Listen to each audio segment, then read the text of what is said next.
Back home now, at least 5 people have been gunned down in Mariannhill in KwaZulu-Natal. Information is very sketchy at this moment. In July last year, 12 people were shot dead in 2 separate incidents in the area. eNCA's Lethiwe Mdluli is there. Lethiwe, can you give us a sense of what exactly happened with this shooting and what the police know at this point in time? Well, at the moment, information is very, very sketchy, but we do understand that 5 people have been gunned down in Mariannhill. We are standing at the crime scene at the moment, and we will be engaging with the police spokesperson a bit later on. But right now, I want to show you the scene where we are. We believe that 3 gunmen actually entered the home that you're seeing on your screen right now, and they opened fire on some of the people that were there. We do understand that this is the first crime scene, and there's another one where another group of people were killed. At the moment, we do not know the motive behind the shooting, but the forensics team was here a bit earlier on, just basically combing the scene. We will be speaking to the spokesperson, but I also want to make a mention about the gun violence in this area. As you correctly mentioned, last year we were here where 12 people were gunned down during a weekend, and when we spoke to the residents in this area at that time, they did say that the gun violence in this area is quite hectic, and they were also mentioning that there is no police station nearby, where they are calling for police to be more visible in the streets. Right now, I want to bring in, though, the police spokesperson for in KZN, Mr. Robert Nechunda. Thank you so much for joining us at eNCA. Take us through, Colonel, what happened. The information that we're getting is quite sketchy. We're not sure exactly what are the motives behind the shooting, how many people were shot, and have you found anyone or arrested anyone at this time?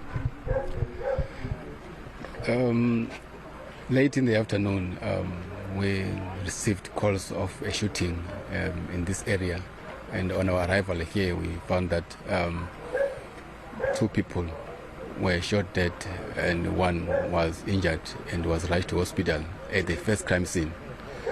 One of the deceased is the owner of a vehicle workshop, was shot at his home, which is also a workshop.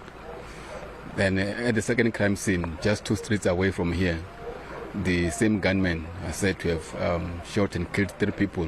One of them, an owner of another vehicle workshop, at his workshop.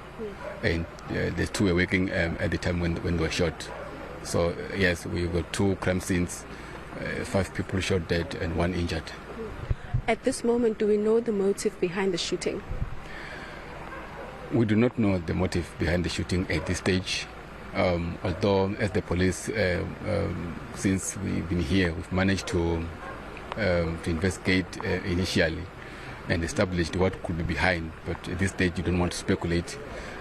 We just want to get on the ground and start working, because we are worried that at least 3 gunmen are out there armed, and we don't want them to be going to any other scene from the 2. And like I mentioned in my intro, this is not something new that is happening in Mariannhill. Last year, 12 people were shot, and it was in a similar way.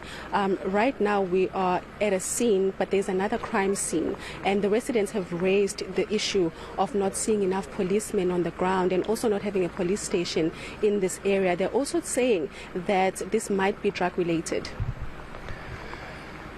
We are working closely with committee members, and some of the concerns of the committee members, we are aware of them, and the senior commander was here as well.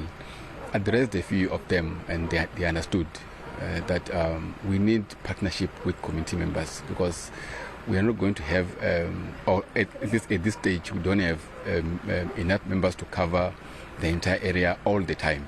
So a patrol van will not be at every street corner all the time.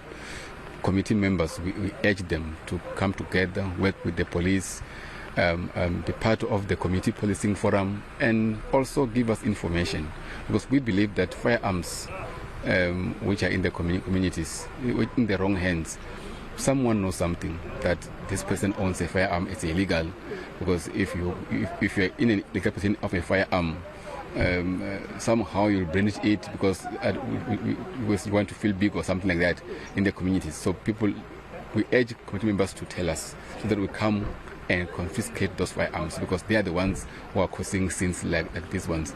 Yes, you are right that this is not the first crime scene. Even late December last year, there was a shootout between the police and criminals where 4 of them were fatally wounded. We are operating as the police, and because we can't be at every street corner, this is a vehicle workshop. The second crime scene is a vehicle workshop. So the criminals as well, they also plan their criminal acts and go and execute. So we need committee members to come together, work with us. Just mentioning community members, have you engaged with residents in this town, or these streets rather? Have they given you any information towards finding the suspects? We can say that some of them are cooperating.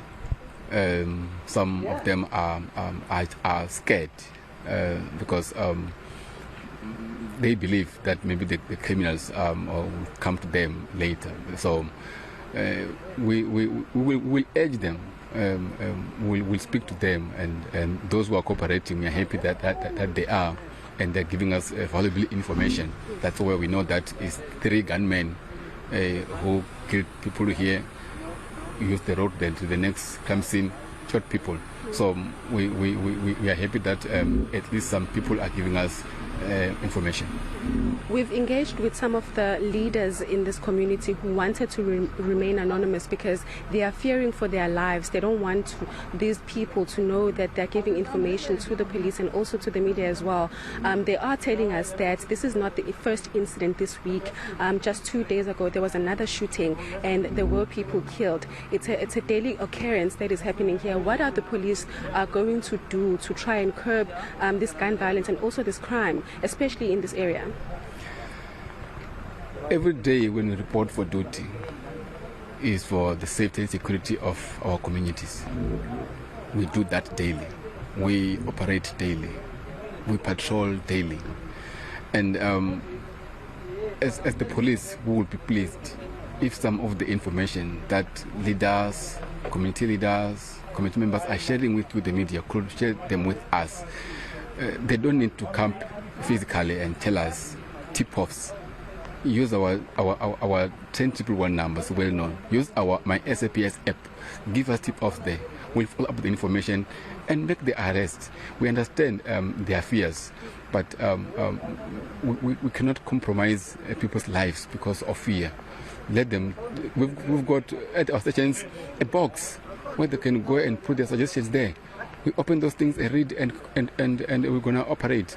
So we are making an appeal to community members that let them trust us. We are there for them. We are there to save them, and we will act and help in getting rid of crimes like these ones. And lastly, Colonel, we've seen the forensics team. They are done with their job. What is going to happen moving forward? The forensics are still busy at the second crime scene, so it's still going to be a long night because every stakeholder must come together at a crime scene like this to try and find every bit of evidence that we can use to crack this case. Thank you so much.